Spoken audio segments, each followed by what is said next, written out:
I was born in Colombia, South America, and adopted when I was 4 months old. My birth mother gave me life. If I ever got pregnant, how could I turn my back and reverse everything that she ever did for me? Last summer in July, I found out I was pregnant. I got drunk one night and made a huge mistake and woke up the next morning, and it's a horrible feeling when you wake up the next morning and don't know what you did the night before. I had goals, I had plans, and as soon as I found out I was pregnant, I figured that's all down the drain and I'm going to have to find something else to do.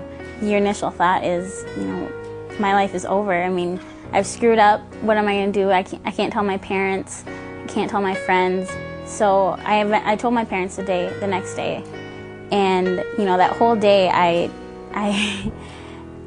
was looking through the newspaper for apartments because I thought my parents were going to kick me out. What I told them was, abortion has never been an answer for me, and they agreed. It was either adoption or parenting, and definitely at that time I was not ready to be a parent. Emotionally, financially, none of it. My son is the most important thing in my life.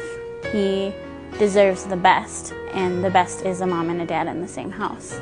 I made the decision on February 3rd that I was going to place Jacob for adoption.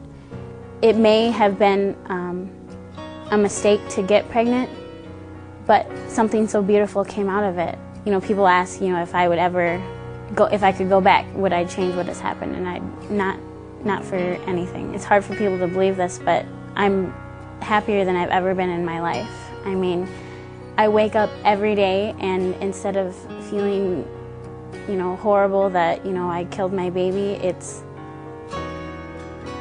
I feel so proud of myself and so strongly that I did the right thing. I can't say that it doesn't hurt. I can't say that it's easy and that, you're going to get over it right away. Jacob will always be my son. He will always be my son, but I can't imagine what I would feel like right now if I had decided to have an abortion.